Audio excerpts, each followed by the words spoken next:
a Malagacy political commentator, Elie Ramanankavana. A very good evening, Elie. Good evening, everybody. Good evening indeed. Mr. Ramanankavana, Madagascar is once again in a political turmoil. What is at the heart of the Gen Z's anger over the coup leader's appointment of a new prime minister? So, what angers the youth about the new prime minister is his close ties to Ramanankavana, a powerful businessman and key figure of the Rajoelina regime. Ramanankavana was one of the main targets of the Gen Z's protests. The youth demanded his removal, and now, through this new prime minister, Ramanankavana, they feel he's making a comeback. What shocks most is the total lack of consultation with the youth, as if there's a deliberate effort to erase their voice. Elie, many young protesters see this as a betrayal of the promise of democratic transition. Do they have any legitimate grounds for concern? And given the developments that have erupted, do you now perhaps believe that Gen Z wield a lot of influence in Antananarivo, in Madagascar? I think that the legitimacy lies entirely with the youth. Two-thirds of Madagascar's population are youth.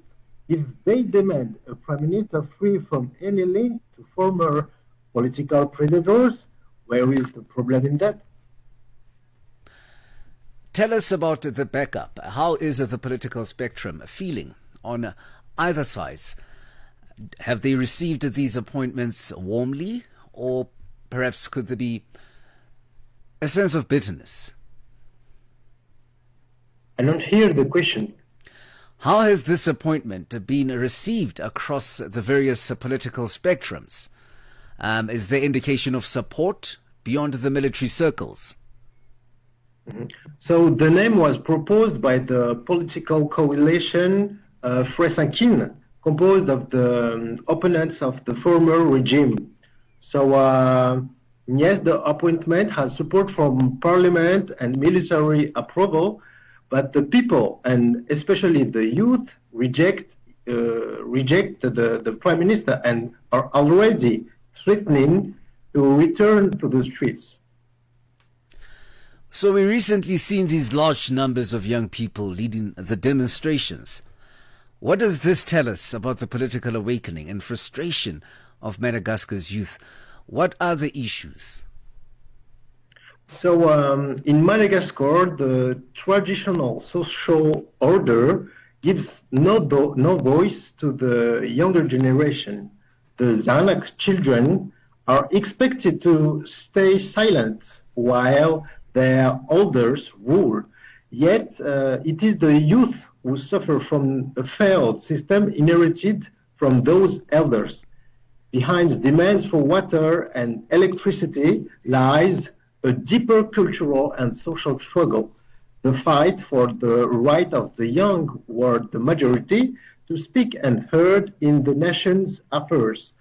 This has become unbearable, giving rise to a genuine revolution whose ultimate goal is to invert this order of speech and grant institutional legitimacy to the voices of the youth. Elie, given what you've just mentioned, do you think these youth-led protests could evolve into a broader pro-democracy movement, or are they likely to be contained by security forces should this trend persist? So these movements have already toppled the former Rajoelina and Ramanankavana regime. Now the goal is to assert their voice and secure a political victory. Colonel Michael Randriarenin has justified his actions as necessary for national stability. How credible is that argument in the current climate? As for the motivations of Colonel Engineering and the military, I don't know. But armed men taking power is never reassuring.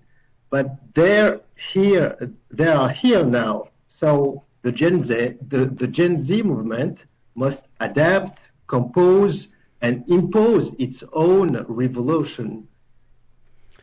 Do you see this bringing stability to Madagascar? Is Madagascar heading toward a prolonged military transition, or is there a realistic path back to civilian rule? So the new Prime Minister, Mr. Ramanankavana, is a civilian and will form a civilian government. But it's entirely possible he'll dismissed soon because public anger is immense since his nomination, and Gen Z is preparing to return to the streets. What signs have you noticed? Because you keep on referring to Gen Z going back to the streets and possibly Mr. Michael Randiaranin being perhaps toppled again. What signs are you seeing? What's the sentiment in Madagascar? So there is a lot of anger. So in social media, Gen Zs talk a lot about this. A lot of politicians are not satisfied by the decision. No, thank you very much, Elie. Ramanankavana, Malagacy political commentator.